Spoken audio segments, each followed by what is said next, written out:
Browns or the Broncos? Who's going to the Super Bowl?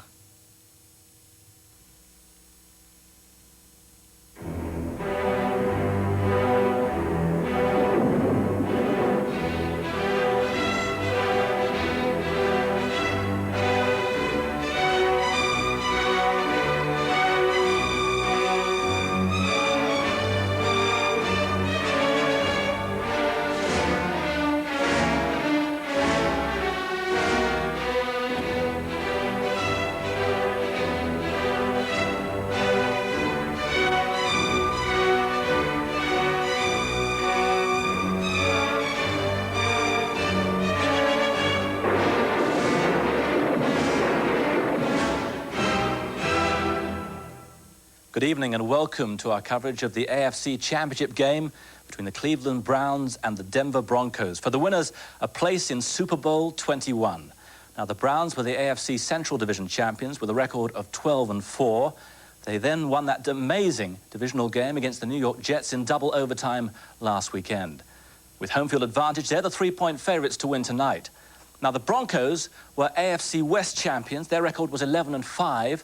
And last week they edged out the New England Patriots in their divisional game. Now, the Browns last won a national title in 1964 in the days of Jim Brown and before the Super Bowl even started. The Broncos went to the Super Bowl 9 years ago when they lost to the Cowboys. So it's the Browns against the Broncos coming up in a moment. And then tomorrow night at 8:30, we'll be bringing you the NFC Championship game between the New York Giants and the Washington Redskins. Here now at Giant Stadium is our own former Giant, Frank Gifford. Well, Frank Gifford will be coming up in a moment. Simon, I can't remember when I've been so excited about a football game. The Washington Redskins against the New York Giants, two long-time rivals in the NFL, getting it on for the NFC Conference Championship right here in Giant Stadium. The Giants and the Redskins, of course, met twice during the regular season. The Giants prevailed on both occasions. And as you mentioned, that third meeting will be coming up tomorrow night right here on Channel 4 at 8:30. And now for tonight's action. It'll be Denver at Cleveland. Let's join John Smith in Cleveland. It certainly feels like January in Cleveland today. A howling wind off of Lake Erie is carrying with it a light, steady snowfall, which is expected to continue all day. And with a wind chill factor of 9 degrees Fahrenheit, the weather will definitely be a factor, especially in the passing game. But the Browns received a boost in their running game just before kickoff. The Cleveland's tandem of 1,000-yard rushers will be reunited for the first time since early this season. Ernest Biner, out of action most of the year, will rejoin Kevin Mack in the Browns' backfield. That's certain to take a load off Bernie Kosar's busy arm. For Denver, their quarterback, John Elway, says his injured ankle is sound. And the Broncos are confident in the knowledge that they've beaten Cleveland in their last 7 contests. Before a capacity crowd of 80,000, the Denver Broncos and the Cleveland Browns for the AFC Championship and a trip to Super Bowl 21. We join it on Cleveland's second possession of the day. They have a 3rd and 12 on their own 12-yard line. Our commentators in Cleveland Stadium are Merlin Olsen, Bob Greasy, and first Dick Enberg.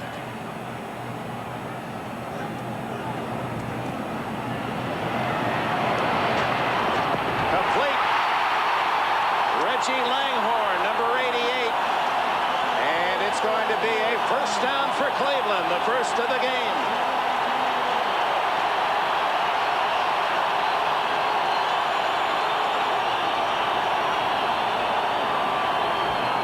We mentioned the head game that's going on between the offense of the Browns and the defense of the Broncos. And in that little battle, Langhorne able to find a slot between the zones and got the ball comfortably, just barely making that first down. Langhorne from Elizabeth City State also sent John Walton and Jethro Pugh, that school, to the NFL. First down on a 13-yard play. Play action. And another Cleveland first down. This time it's Fontenot.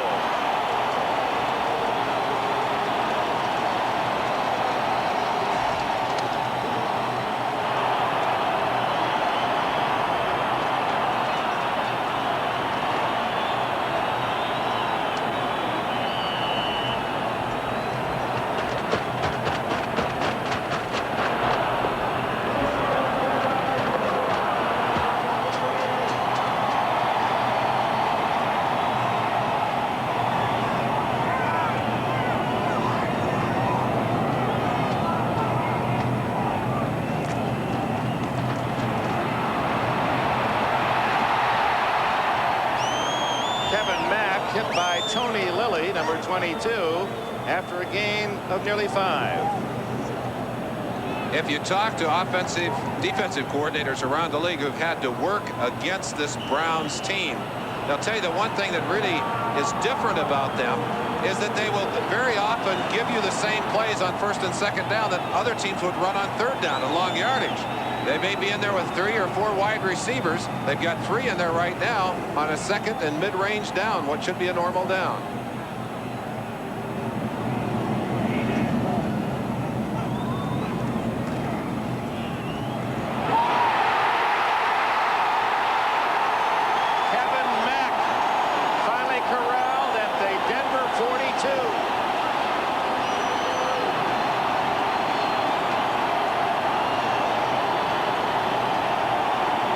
The trap you can get into if you begin to think pass.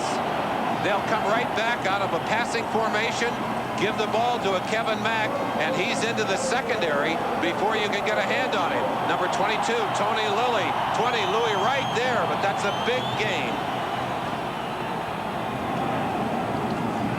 Back again to the 38-yard line. Kevin Mack played his college ball at Clemson, 2 years in the USFL with the Los Angeles Express. He and Ernest Biner both were 1,000-yard rushers last year. And what a transformation of this Cleveland offense in one season. Well, Dick, if you'd made an extended trip out of the country and came back after being gone through this season to look at this Cleveland Brown team, you'd say, wait a minute, are these my Browns? My Browns were running. Where are they? This looks like San Diego or San Francisco. They've gone from a run team to a pass team very impressively in one season under offensive coordinator Lindy Infante. On 2nd and 7, Kozar. Oh! Intercepted by Louis Wright as it went through the fingertips of Herman Fontenot. And Ricky Hundley was shagging Bernie Kozar. The little fake into the line and then breaking outside. Fontenot comes out of the backfield, but he's a wide receiver basically. The ball right through his hands, and I think it may have bounced before it got to Louis Wright. But that's the kind of thing that's going to happen so many times today. That ball is hard and cold and slick, and even though that's not a hard pass, it's hard to handle. 3rd and 7. 4 wide receivers. Wide open, Fontenot.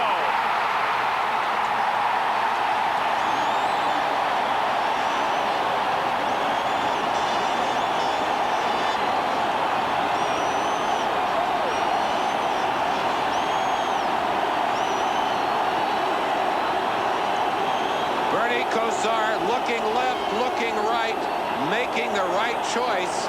A play designed to get right up the middle. They did a beautiful job with it. 24 yards on this play. And that is the strength of Kozar reading the defense, although he's just a baby by NFL terms, and coming up with the right choice. A 24-yard gain. 1st down near the Denver 15.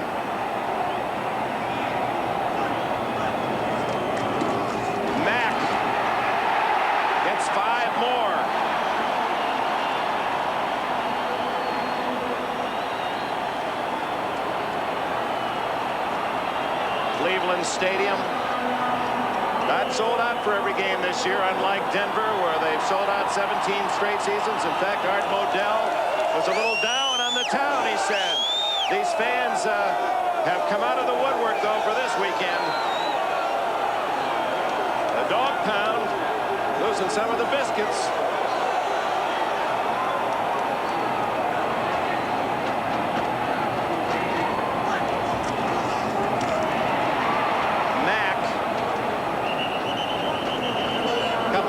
Shy of a 1st down. Rulon Jones, 75 in the thick of things.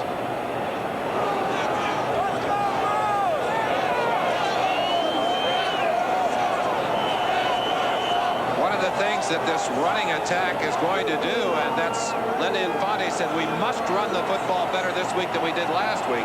If they can do that, that takes a lot of pressure off of Bernie Kosar. Makes it much more difficult for Denver to attack him as a quarterback. Mark Mosley, the veteran, former Washington Redskin kicker, number 3 you saw, getting ready on the sidelines.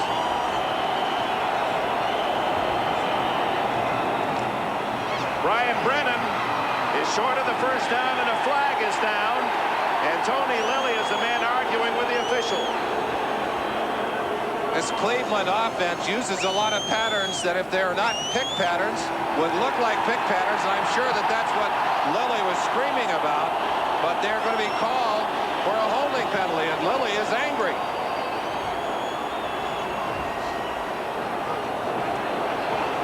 Holding.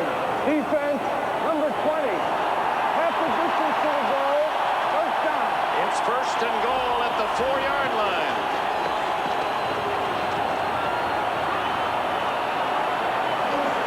Curtis Weathers inside on Louis Wright there. You saw the bumping taking place there as they're trying to shield the outside receivers, kind of block things up in there. Marty Schottenheimer goes with 2 running backs here at first and goal, Piner and Mack.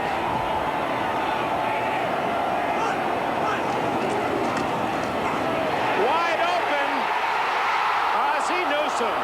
And that particular play and that particular corner of the field has to bring back terrible memories for Cleveland fans. The mistake by the lake 5 years ago was in that same spot in the end zone. Harry Holt, not Newsome, the other tight end, was the man who almost had the score. Harry Holt is usually in there as a blocker. Maybe you can tell why as he dropped that ball. And this Denver defense, a trademark of theirs over the years, has been their ability to hold people out of the end zone, to make the goal line stand. Let's see how they do with their feet almost in the end zone here. Kevin Mack fumbles. And Cleveland recovers.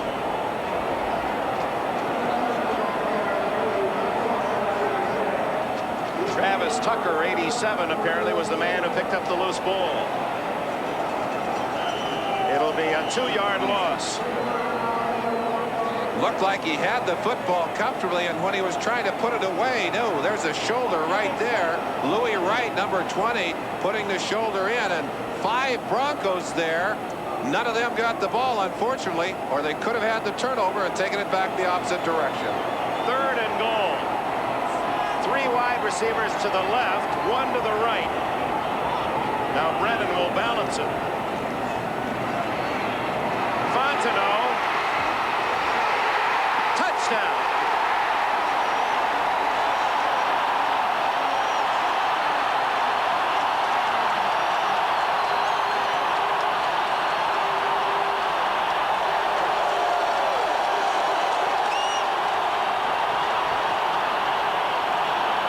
Fontenot, who caught only 1 touchdown pass all year, although he was the number 2 receiver for Kosar with 47 catches, gives the Browns the first score as he beat Tony Lilly one-on-one.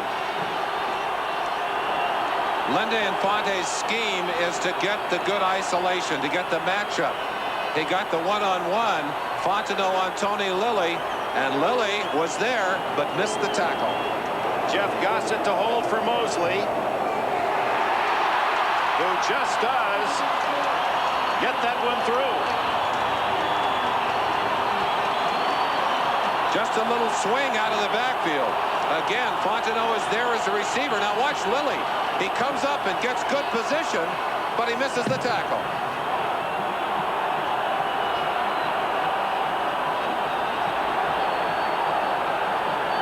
So first blood to the Browns and a 7-0 lead.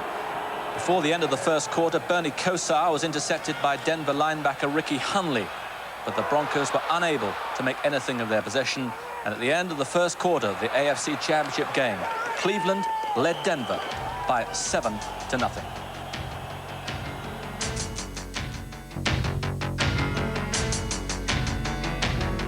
At the start of the second quarter, Kosar's second interception of the day led to this 19-yard field goal by Carlis to make the score 7-3.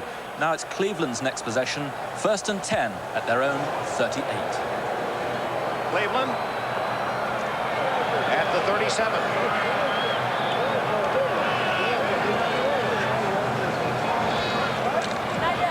Kevin Mack. A fumble. I think Denver has recovered at the 37. Did they blow a whistle? Ken Woodard, 52, just in case, is going to go into the end zone. They're going to ask if there's a whistle, and I think there was a whistle. Was there a whistle? If there's not, it's a touchdown. Well, there was contact with Woodard. The ball was fumbled, was recovered by Denver. He's down by contact. Denver's ball, 1st and 10. So another turnover for the Broncos. 3 now in less than 10 minutes. And the possibility of 2 others that they were able to recover, fumbles that they were able to recover. That ball carried loosely there, just a slight bump on Kevin Mack, and it's 52. Ken Woodard, he is in contact with the Cleveland player on the ground, and of course that is a dead ball at that point. So with 11 minutes and 41 seconds, Ken Woodard, who played his high school ball up the other side of the lake in Detroit, Michigan, able to slide in. He's down on the ground as he picks up the ball, and he's in contact as he is on the ground. There's no question about that one. And it'll be Denver's ball at the 37-yard line. Now, if he'd picked up that ball without being touched or without touching a Cleveland player, that's a touchdown, because nobody got him before he got into the end zone. So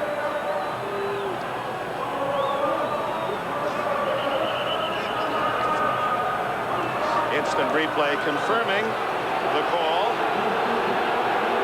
So late in the first quarter, Kosar intercepted by Hundley, took it to the Cleveland 35. Then Kosar intercepted by Ryan, took it to the Cleveland 9. They got a field goal, and now Woodard recovering Mack's fumble at the 37.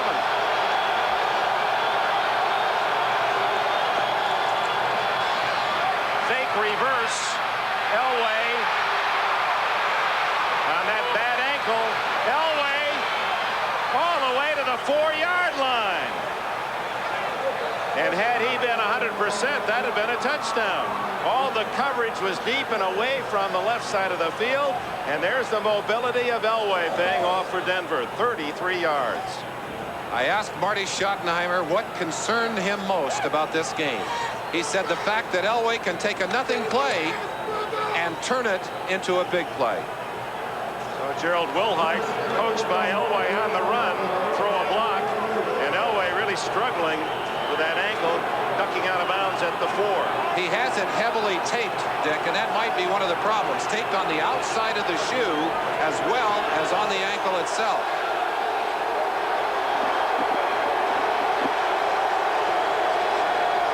Gene Lang joins Winder in the backfield. And it's Lang up the middle to the 1. This is where the coordination of that offensive line is so critical. And we mentioned the loss of Paul Howard, the veteran. Mark Cooper, number 63, in there in his place. And Lanier and Billy Bryant, the center and the tackle, respectively. No Cooper, but it still takes some adjustment with a new face in there. A yard away from the lead are the Broncos.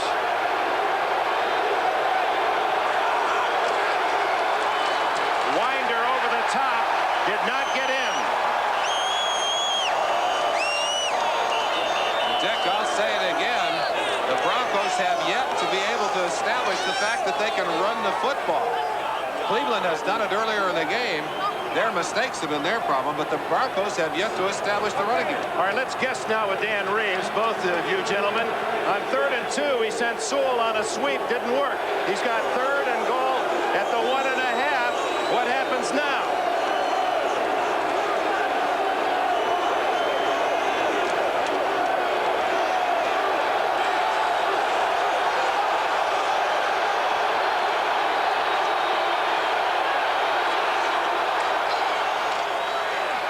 Well, here's the answer.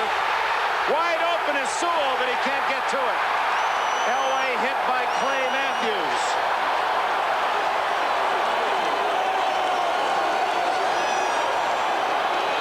Dick, if John Elway is healthy, that's a touchdown. He simply can't make those quick foot movements to get him out of there. Sewell is going to find himself open in the end zone after that block as he breaks there, but there was just no chance for Elway as Matthews was in there doubling him. Watch number 57, who'll come from the right-hand side, and John just can't use that quickness to get himself out of there. So another, no, they're not going for the field goal. Fourth from the yard and a half.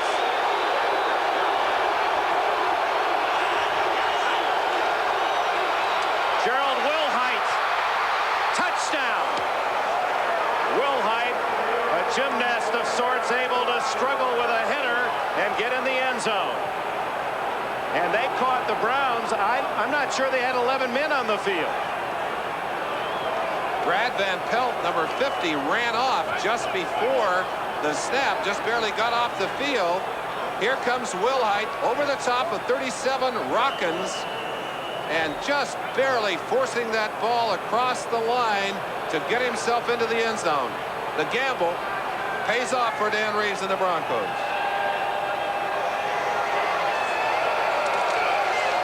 Rich Carlos adds the extra point. With 10.5 minutes left in the first half, the Broncos taking advantage of Cleveland miscues, and a tough 4th and goal at the 1 take the lead. Let's see how many men were on the field in that touchdown play. 4, 5, 6, 7, 8, 9, 10. There were only 10 men on the field. As you were right, the other Brown ran off in confusion. Brad Van Pelt left the field. And Wilhite, that's where that extra man could have come in handy. And Marty Schottenheimer, meanwhile, on the sidelines, realizing they were in trouble, tried to get a timeout, but with the noise, was not heard, and no one looked to see. Wilhite in the end zone with a kiss for Denver. The teams then traded punts, and with just under 4 minutes remaining in the half, Cleveland have the ball. It's 3rd and 7 at their own 38.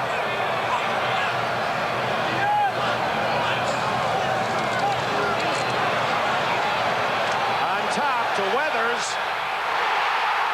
What a throw to the 20-yard line.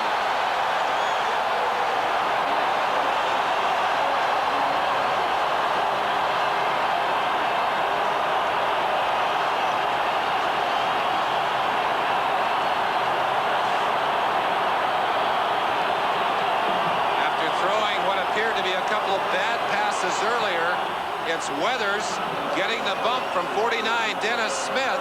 We mentioned Smith, who's been out with an injury, slowed down by the knee, and Weathers able to get off the line against that man-to-man coverage and do a great job of catching that football. You see the number 20 on Weathers' helmet, tribute to Don Rogers, who is the starting safety man who died this past summer. Fontenot with a blocker.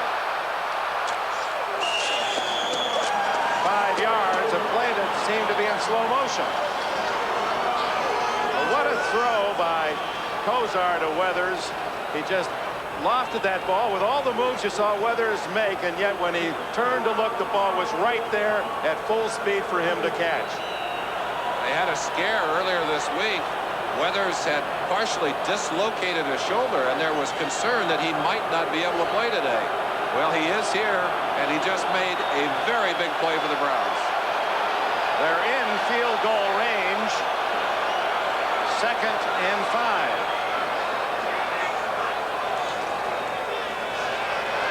Wide open, Fontenot. At the 7-yard line, 1st and goal.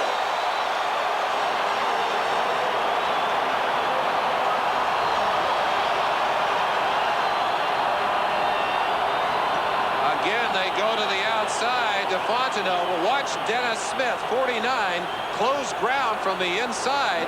And we'd seen Fontenot beat a man one-on-one out there for a touchdown. He doesn't get away from Dennis Smith. Let's go back to that big play. Weathers is right here. Now let's take a look. Watch as Weathers gets his release off the line of scrimmage. He's going to fake inside, start to the outside. Now Kozar's looking. Now stop it right there. Now he's on the 50-yard line. Kozar is just releasing the football. See where he catches it. He's at the 40. He's at the 35. Catches it on the 33-yard line. A beautiful throw by Kozar. Up and over, laying the ball with some touch, Merlin. Boy, they hang it up like that. It's hard to run them down, Bob. Comes right down like rain from the sky. First and goal. Cleveland trails 10-7 with 2 minutes left. First half. Mack. Not much there. Jim Ryan again playing a big game. Ken Woodard, the other linebacker, assisting. Huntley was there also. Here comes Brennan, Biner, and Ozzie Newsome in for Cleveland, and Denver counters with 4 new defensive players. It's not the players that go in you have to worry about. They use so many combinations that you almost have to look and see who comes out of there. They have an idea of what they're going to keep. In this situation, it's one wide receiver and Fontenot and a tight end coming out. Almost the same combination going in. Biner and Slaughter to the left, Weathers to the right. And Mack up the middle to the 2-yard line. Gilbert and Lilly on the tackle along with Simon Fletcher. And Mark Mosley hoping it's just for 1. And Denver trying to stop Cleveland and make him kick a 3. This Browns offense spreads you out so far that they can run effectively in a passing situation. That's exactly what happens here. The Broncos just barely able to stop Mack on the 2-yard line. They'll have one more shot at it before they try the field goal, or maybe they might elect to gamble as Reeves did at the other end. Let's wait and see.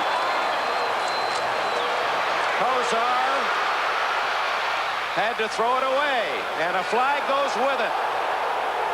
He's called Rulon Jones for roughing the quarterback. Is he doing that, or is he calling intentionally grounding the ball? I saw Rulon grab his head. No, he's calling it against Kozar. Ah, okay.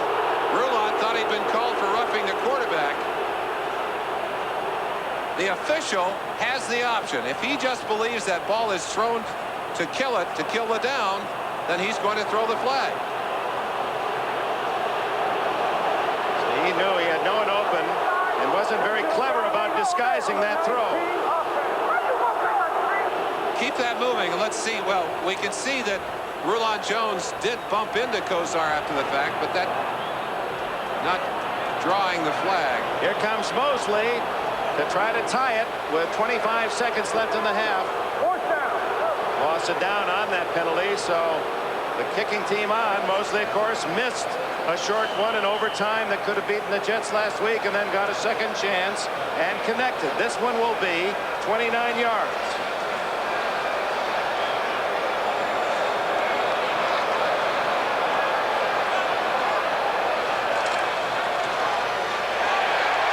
We've got a new game. Mark Mosley ties it up, and that was the last score of the half, which ends Cleveland 10, Denver 10.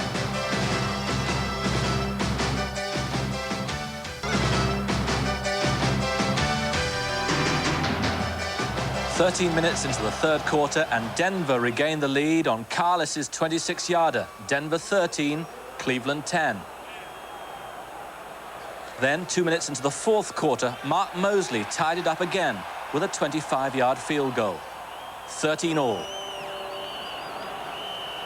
There are now 8.5 minutes left in the fourth quarter. 2nd and 9 Denver at their own 13-yard line.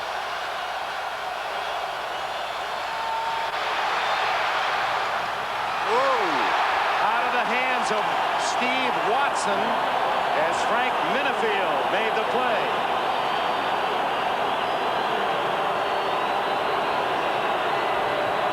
They call him Mini. He's a mini giant. Right there with the ball. Sticking a hand up inside. Elway Tremendous heat on Elway. Has to throw it off balance. Anthony Griggs, 53 inside. And look at Minifield go inside on Watson to get his hands on that football and strip it away. 3rd and 9.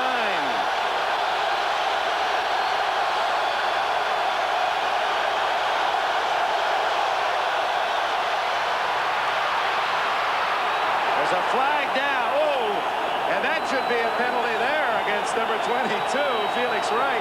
Once the man goes down, you're not supposed to hit him, but it's going to be holding against Denver.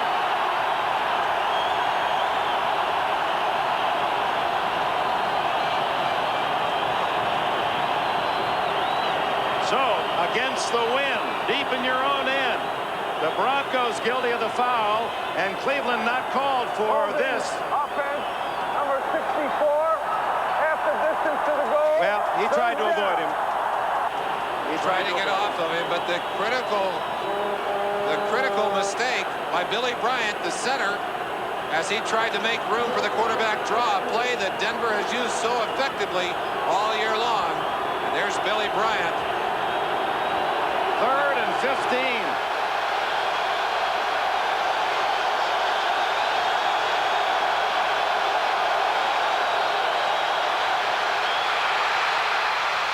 Steve Sewell shy of the first down by about 2. Mark Harper made the tackle and is slow getting up. Boy, they're using all their bodies now, everything that's left. It hurts so much more on a day like today. The body is just not flexible. And although Denver did not get the first down, they did get breathing room for Mike Horan. But Cleveland, as they attend to Harper, should come up with excellent field position.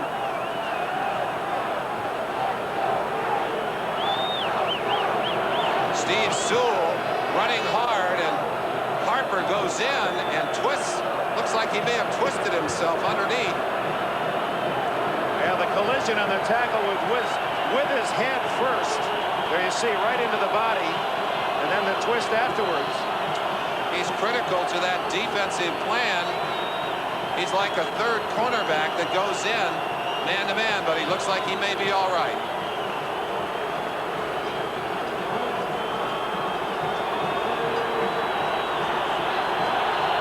Well, a young man who's really won the hearts of these Cleveland fans, Gerald McNeil, the Ice Cube, drops back to return. Mike Horan will kick from around his own 10-yard line.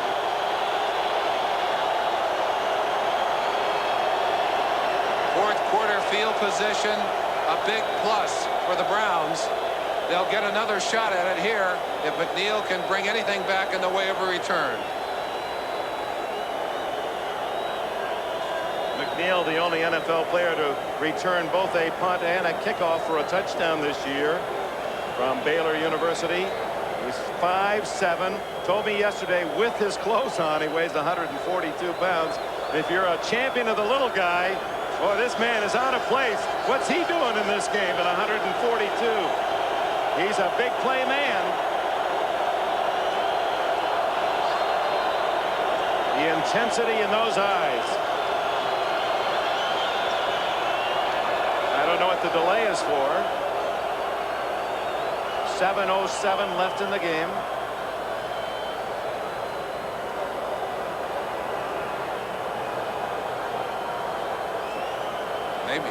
Maybe they got the 30-second clocks to work or something.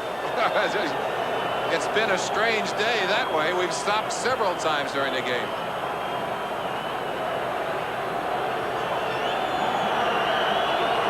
Cleveland has 10 men on the line of scrimmage.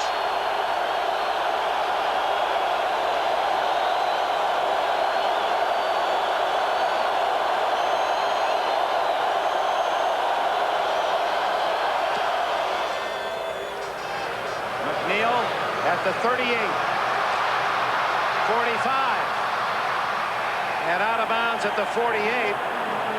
Cleveland's bench wanted a face mask. 44-yard punt, 10-yard return. Rick Dennison made the tackle.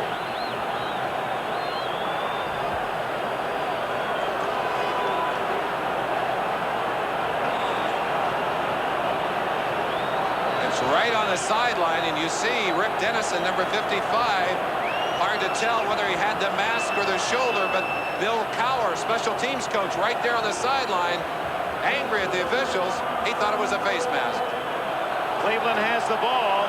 Just a couple of first downs away from at least a field goal. It's tied at 13, 6:40 left.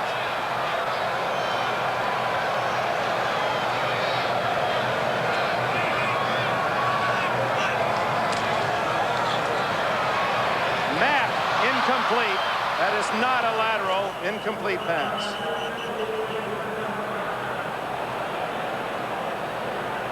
Ricky Hundley for Denver on the play. A lot of drop passes on this day. Mack taking his eye off of that ball, making a very simple mistake. Wanted to run with it before he caught it. We've seen drops on both sides of the line of scrimmage. Watch it as Kevin Mack decides to run before he catches this football. Watch him take his eye off the ball, look inside. You see him looking upfield? You got to catch the football first, Kev.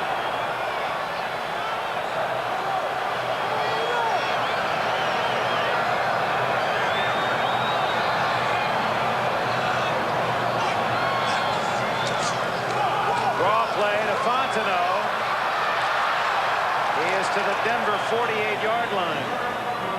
4 yards on the play. It appeared that Kozar changed the play at the line of scrimmage, and some say that Wet Merlin Hill changed 60–70% of his calls. In some games, 70 to 80% of the first and second down calls will be adjusted on the line by Kozar, who's not afraid to audible. Very bright in his application of Lindy Infante's offense. You saw his numbers on the day. Right now, he's looking for some points. He doesn't care how he gets them.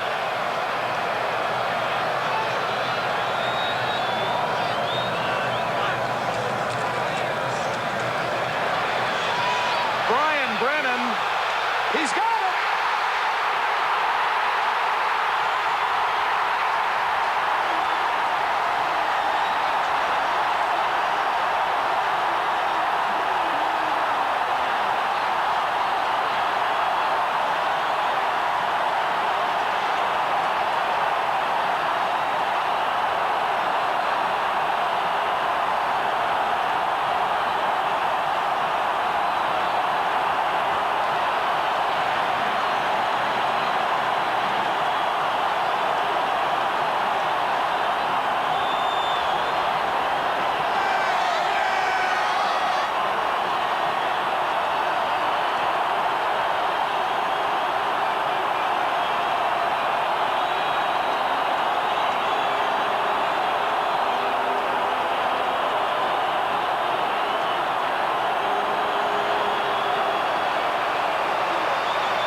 Seconds left. Cleveland leads by 7. We just talked about big play people. A one-on-one battle with Dennis Smith. Dennis knows he's lost him there, tries to recover, and misses the football. And then Brennan quickly able to get around him and into the end zone. Well, Brennan makes a remarkable recovery to find the ball, much less catch it, and then spin away from Smith for a 48-yard touchdown play. What did we say about looking for big play people, not big plays?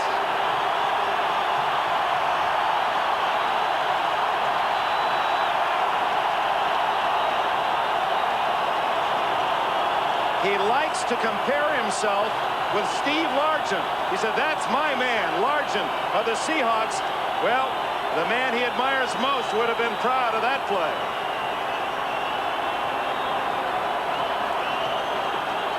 I'm wrong. I'm Duffy. I'm Mr. Mischief.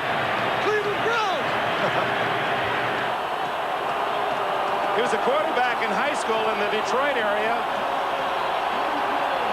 so he knows both ends of that play. It took Kozar 57 seconds to go the 52 yards in 3 plays. And Brennan on third down comes up with a big catch. And now it'll be up to John Elway with 5:43 left.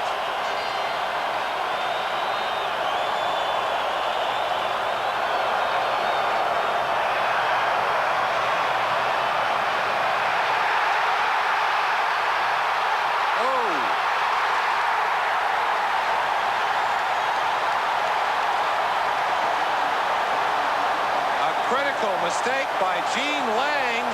If he lets that football go, it gets into the end zone. I think he panicked, Dick. He covered it on the 2-yard line and forces Elway and the offense to start way back on the 1.5-yard line. There's enough roll to that ball if you let it go here and get out. It's Kent Bell, 35. Lang just trying to help in there. But Bell just if you let it go and cover it in the end zone, you get it at the 20. He panicked, I think. He's a rookie.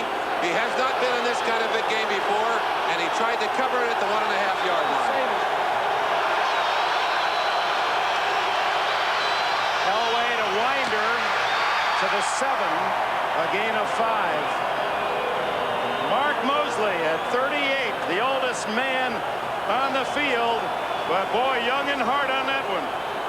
And he kicked another one of those knuckleballs. So hard to handle, it just came down there like a knuckler.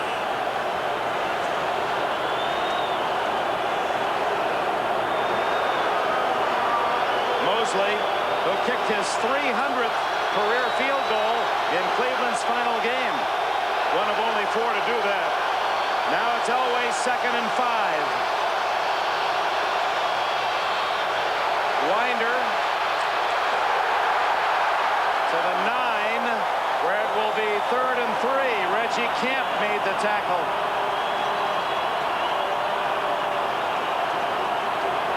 Camp had a very big day last week against the Jets. Inside out pursuit to make that stop. Brings up a critical 3rd and 2.5 yards.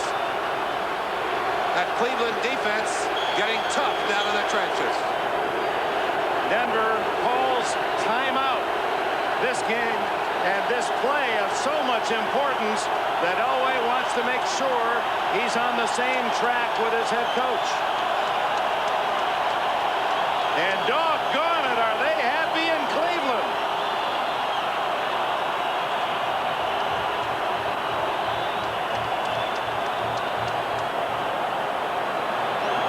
We understand there were only 58 no-shows for this game today. 80,000 tickets sold and 58 people didn't make it. You better believe that right now this Browns team is feeding off the emotion of this packed house. That's where the home field advantage serves you best, in particular after such a long and difficult game, fighting the elements as well as the opponent. Now you go to Denver's side, and I'm sure that Dan Reeves is reminding Elway, yes, you got a long way to go, but you got a lot of time to do it. There's 4 minutes, 17 seconds left. You got 2 timeouts remaining, plus the 2-minute warning, and it's just to grind it out if you can.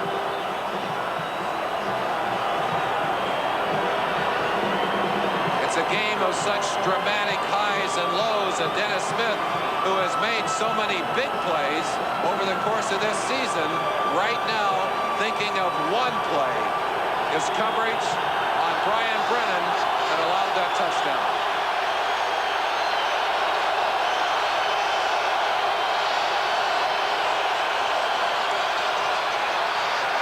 Going to be very close. It appeared with that last effort that Winder may have gotten the necessary yardage for a first down. It's all in the mark now. Close enough to measure. The Browns are saying it's not there. Hanford Dixon signaling over to the sideline. You're short by a yard, but I think they'll bring in the markers to measure it. 4 minutes 11. Wasn't it 4 minutes and 11 seconds to go last week that Kosar found himself 10 points down? That's right. He was 10 points down with 2 minutes to go. But they got the ball at that 4-minute plus mark. It is Denver's ball for another 4 downs. Well, they've done the first thing. The Broncos have done the first thing they had to do, which is to keep the drive alive.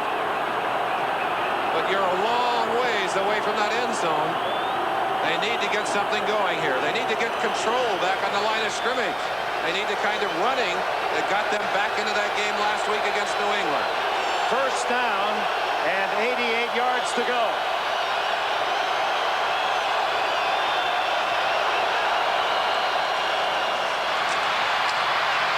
Boy, Anthony Griggs, number 53, one of the men there. He comes out of there with a handful of jersey. Or is that a towel? I guess it's a towel. Watch the hitting on the line of scrimmage as they bring Kenny Lanier, big dog, 76, into trap, and Anthony Griggs, number 53, met Sammy Winder right in the hole. Winder didn't hit a Brown, he hit a Brown stone. 2nd and 7. 3:23 left. Elway's got some running room and dives out to the 26-yard line. An 11-yard gain. Clock continues to run.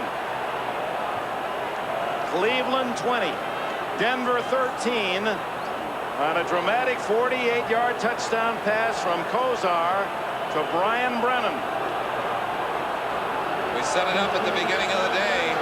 The pressure is on the quarterbacks, and here in this fourth quarter, Kozar has taken his team for the 7. Elway now, 2 first downs in this drive, but a long ways to the end zone. Sewell. Oh, how did he hang on to it? Steve Sewell at the 48-yard line. Chris Rockins made the tackle with 2:29 left. 22 yards on the play, and now Denver has itself in good field position. One of the things that will help Denver on this drive is that the wind has died down here in the fourth quarter, and Elway is no longer throwing against that hard wind.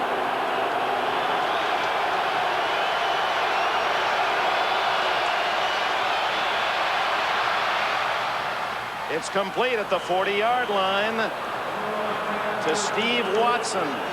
First down, Denver. 1 minute 59 seconds left. Timeout. Marty Schottenheimer, his specialty defense, and he'll call upon his players to stop Denver. A first down, Broncos at the 40-yard line of Cleveland. This drive starting back at the Denver 2-yard line, and Dan Reeves' team had 5.5 minutes showing on the clock. Elway, with his arm and his legs, has moved Denver into position at the 40. 2 timeouts left. Denver trails by 7. This becomes then first down and 40 to go to tie.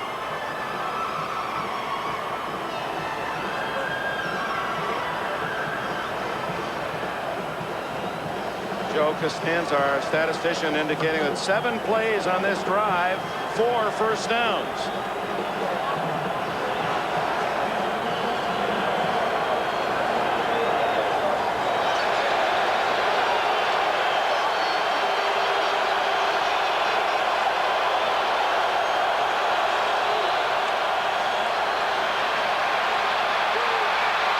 Going deep.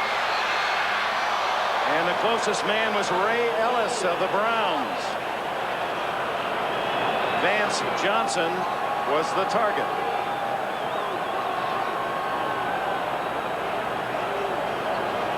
.152 remain.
Pazzuli's sack makes it third down, 18 for Denver. Realistically, they'll take both downs. Elway knows if he can't get it all in this down, he's going to try and get at least a part of it. and then go for it on 4th. 1 minute, 47 seconds left. And again, you have to ask the question, Dick Enberg, how much has that ankle injury to Elway taken out of those quick feet? We've seen him escape so many times during this season from that kind of rush. But on that play with the blitz from the outside, Pazzulli, they call him Glacier. He only moves a couple of feet a year, able to make the stop inside.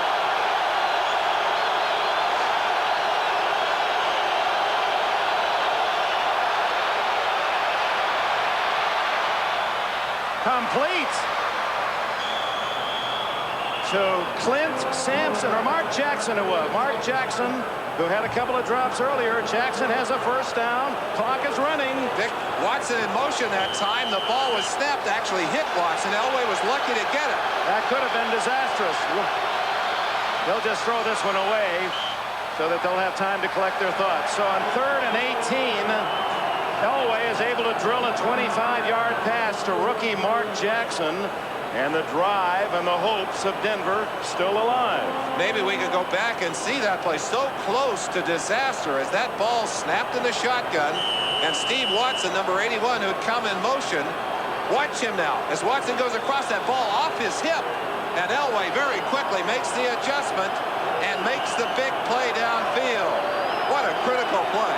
Well, that baseball training of Elway, those good quick hands, and then that rifle arm. 2nd and 10 at the 28. Screen to Sewell, has blockers. He's inside the 15-yard line. Didn't go out of bounds. Clock continues to run. They'll quickly come to the line. A mistake, I think, by Sewell, who could have gotten out of bounds on that play to stop the clock. Elway's going to have to call it quickly here. 1 timeout left for Denver. Watson incomplete, covered by Minifield, trying to match up the tall Watson, 6'4", against the short Minifield, 5'9". I think he actually caught that ball, but ended up out of bounds. A great catch, and you're absolutely right. Made it look like he was just going to try and throw the ball away. But watch him as they try and get the mismatch. Watson up, catches the football, but comes down out of bounds.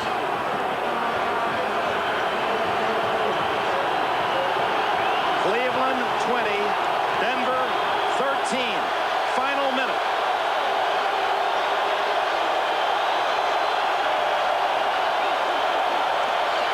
He'll run.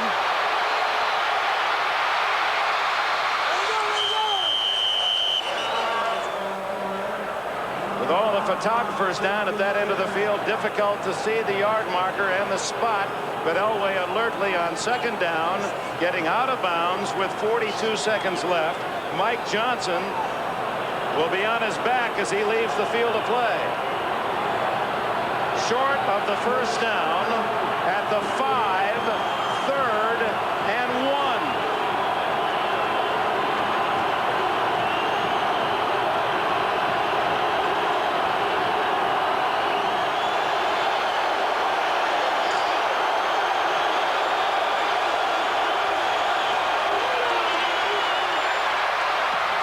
Touchdown, Mark Jackson.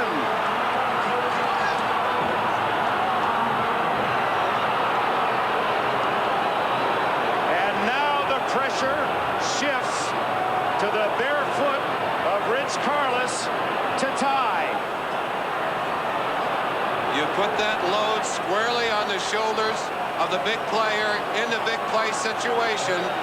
Elway leads the Broncos 98 yards to bring them within 1 point of tying this game.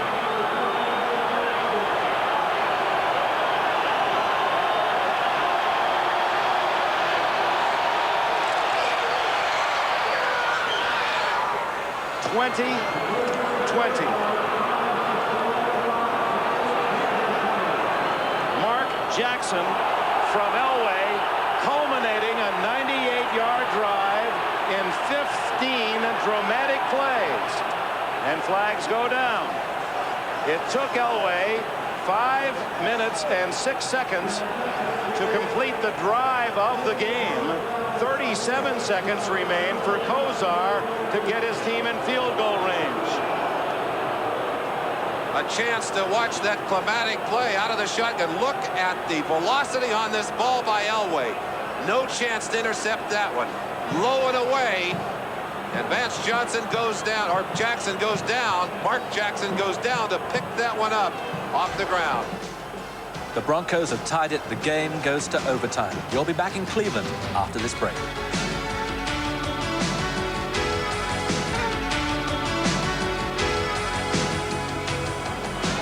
All right, we're going to do this again.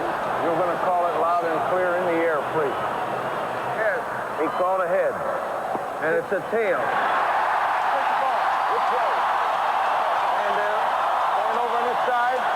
The Browns will get the ball. Cleveland, when the toss, will receive.